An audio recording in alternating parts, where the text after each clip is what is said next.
এই প্রথম আমি একটা ঘটনা দেখলাম যে পশ্চিম বাংলার স্কটল্যান্ড ইয়ার্ড কলকাতা পুলিশ এই আমাদের লিগ্যাল সেলের হুগলির মৃন্ময়দাকে নোটিশ দিয়েছে একটু আগে হোয়াটসঅ্যাপে। ও লিখেছিল যে কমিশনার অফ কলকাতা পুলিশকে কাস্টাডিতে নিয়ে তদন্ত করা উচিত।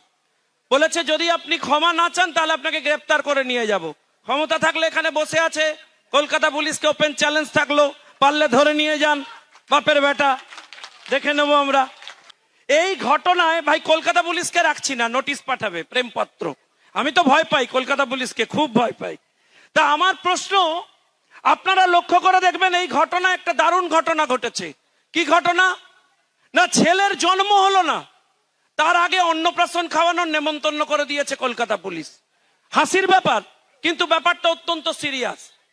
ডেড বডির পোস্টমর্টেম হলো না, ডেড বডির পোস্টমর্টেম করা হলো না, তার আগে ইউডি কেস করে বডি পোড়ানোর ব্যবস্থা করে দিয়েছিল কলকাতা পুলিশ। আমার বক্তব্য, পানিহাটির যে এমএলএ এবং যে কাউন্সিলর, আমায় মার্জনা করবেন, আমার নামও শঙ্কু, ওই হতভাগার নামও শঙ্কু। আমি শঙ্কু এখানে দাঁড়িয়ে প্রতিবাদ করছি। ওই হতভাগা শঙ্কু আগের দিন রাত থেকে পরিবারকে চাপে রেখে দিয়েছিল, বলেছিল কমপ্লেন করা যাবে না, ডেড বডি পুড়িয়ে দিতে হবে তাড়াতাড়ি। নামের পার্থক্য। তাই আমি আজকে প্রায়শ্চিত্ত করতে বিজেপিতে আছি, হতভাগা এখনো তৃণমূলে আছে। কদিনের মধ্যে সিবিআই যদি ধরে ভালো, নাহলে সিবিআই অফিসের সামনে বসে থাকবো। নামের বদনাম আর কত বরদাস্ত করব। দেখুন, আমাকে আমার একজন বন্ধু বিদেশে থাকে, সে আমায় ফোন করলো, বললো সন্দীপ কি নতুন রাজ্য সরকারের চাকরি ছেড়ে দিয়ে সিজিওতে চাকরি নিয়েছে, প্রতিদিন সকাল 10টায় যাচ্ছে আর রাত্রিবেলা 9টায় বাড়ি চলে আসছে, ওর সিস্টেমটা কি? আমি বললাম অপেক্ষা কর, 2-1 দিনের মধ্যে হঠাৎ দেখবি যিনি চাকরি দিয়েছেন তিনি ওর বাড়িতে উপস্থিত হবেন। আজ সকালে উপস্থিত সিবিআই। আমি ঘড়ি দেখছি, সকালবেলা উঠে এখানে আসবো বলে রেডি হচ্ছিলাম, হঠাৎ টিভি খুলেছি, দিয়ে ঘড়ি দেখছি 1 ঘন্টা 2 ঘন্টা বাইরে সিবিআই দাঁড়িয়ে আছে। বলছে আমায় একটু জায়গা দাও, দরজা খোলো, তোমার বাড়িতে ঢুকি। উনি ভেতরে কাজ করছেন, ব্যস্ত রয়েছেন, মালপত্র সরাচ্ছেন। তৃণমূলের পুরনো অভ্যেস, যখনই বাড়িতে সিবিআই হানা দেবে তার আগে দরজা বন্ধ করে দিয়ে মালপত্র সাইড করবে। আমার প্রশ্ন রাজ্য সরকারের কাছে, রাজ্যের স্বাস্থ্যমন্ত্রী মমতা বন্দ্যোপাধ্যায়ের কাছে, ঘটনার পর আজকে প্রায় 10-11 দিন হয়ে গেছে, এখনো পর্যন্ত সন্দীপকে সাসপেন্ড করেছে স্বাস্থ্য দপ্তর? গ্রেপ্তার করেননি কেন আমি জানতে চাই।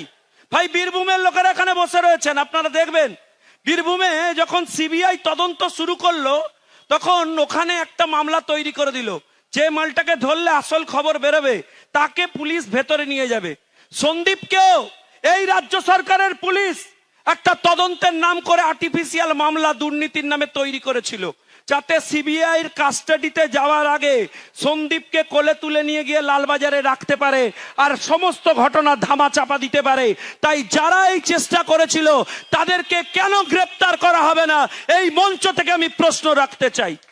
ভাই, যখনই বারবার জানতে চান কেউ, ধরুন উনি যে পুলিশ অফিসাররা এই সমস্ত কেলেঙ্কারির সাথে যুক্ত তাদেরকে কেন গ্রেপ্তার করা হবে না, তখনই তাদের একটা করে কলকাতা পুলিশ নোটিশ পাঠিয়ে দিচ্ছে। আমার বক্তব্য, কোটি কোটি টাকা খরচা করে কপিল সিব্বলকে দাঁড় করিয়েছিলেন, আমরা সবাই ভিডিওতে দেখলাম, কই উত্তর তো দিতে পারলেন না, প্রশ্নের উত্তর তো দিলেন না। আপনাদের একটা জিনিস একটু খুলে বলি শুনুন। একটা ডাক্তার সে দেখছে একটি মেয়ে ওই অবস্থায় পড়ে রয়েছে। আমাকে বলুন, আমি সাধারণ লোক, আমি বুঝবো না লোকটা বেঁচে আছে কি মরে গেছে?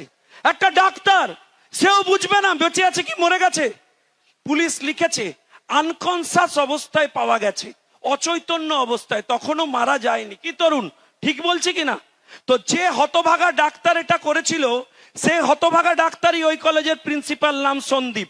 আমি কিছুক্ষণ আগে আমাদের মুর্শিদাবাদের প্রেসিডেন্ট একজন নেতা বক্তব্য রাখছিলেন, রাখতে রাখতে বারবার বলছিলেন যে ওখানে সন্দীপ বাবু একজন মহিলার সাথে কর্মকাণ্ড করে এসছেন, তার নাম বলছিলেন না, আমিও নাম নেব না, কিন্তু শুনে রাখুন সেই কর্মকাণ্ডের স্পেসিফিক কমপ্লেন, নির্দিষ্ট অভিযোগ জমা হয়েছিল।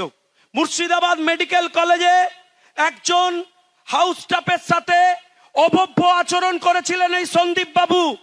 সেটা জানবার পর স্বাস্থ্য দপ্তর কি করে আরেকটা মেডিকেল কলেজে তাকে কোন ইন্টারেস্টে, কোন সম্পর্কের জন্য, কোন রিলেশনশিপের জন্য তাকে আবার পুনরায় একটা মেডিকেল কলেজের প্রিন্সিপাল করে দায়িত্ব দিয়েছেন? সেটা তো কম। ঘটনা ঘটে যাওয়ার পরের দিন আর একটা মেডিকেল কলেজে প্রিন্সিপাল করা হয়েছে। কেন করা হয়েছে আমি বলবো না, কৌস্তব একটু পরে বলবে কার সাথে কি সম্পর্ক, কোথায় কি যোগাযোগ, কি রিলেশনশিপ। এই যে আপনি হাসছেন, সব ব্যাপারে না আপনার মন খারাপ খারাপ। আমরা সভা করছি শ্যামবাজারে, আপনি চলে যাচ্ছেন কালীঘাটে, এখনো তো তদন্ত শুরুই হয়নি। আমি তো এখন যেটা বলবো সেটা চমকানোর মতো তথ্য। যদি সুকান্ত মজুমদারের প্রেস কনফারেন্স কলকাতা পুলিশ আজ থেকে 6 মাস আগে শুনতো, তাহলে আজকে আমাদের এই অভয়া বোনটিকে অকালে আর্জি করে মরতে হতো না। এই সন্দীপ অনেক কাল আগে গ্রেপ্তার হয়ে যেত, অনেক কাল আগে তার বিরুদ্ধে ব্যবস্থা নেওয়া যেত। এই রাজ্য সরকার সুকান্ত মজুমদারের প্রেস কনফারেন্স সেদিন শোনেনি, সেদিন গুরুত্ব দেয়নি। সুকান্ত দা প্রেস করে অভিযোগ করেছিলেন, সেদিন কি করেছে শুনুন।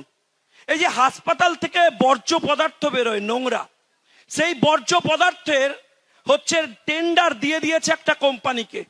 কোম্পানি আমাকে মার্জনা করবেন, ডকুমেন্ট আছে, যেদিন প্রয়োজন পড়বে কোর্টে দাখিল করব। কৌস্তব আর তরুণ জ্যোতির মাধ্যমে, তরুণ জ্যোতি অর্ধেকটা দিয়ে এসছে কলকাতা হাইকোর্টে, তদন্ত শুরু হয়েছে। কি আছে শুনুন। কালীঘাটের এক বিশিষ্ট সমাজসেবী, আমি নাম বলবো না, বিশিষ্ট সমাজসেবী, তিনি সমাজ সেবা করে কোটি কোটি টাকা রোজগার করেছেন। কালীঘাটের বিশেষ পরিবারের সাথে তার সম্পর্ক রয়েছে। তিনি একটি কোম্পানির ডিরেক্টর। সেই কোম্পানিকে স্বাস্থ্য দপ্তরের অনুমোদন ছাড়া সরাসরি উইদাউট টেন্ডার 30 কোটি টাকার কেলেঙ্কারি করে এই টেন্ডার পাইয়ে দিয়েছিলেন সন্দীপ বাবু।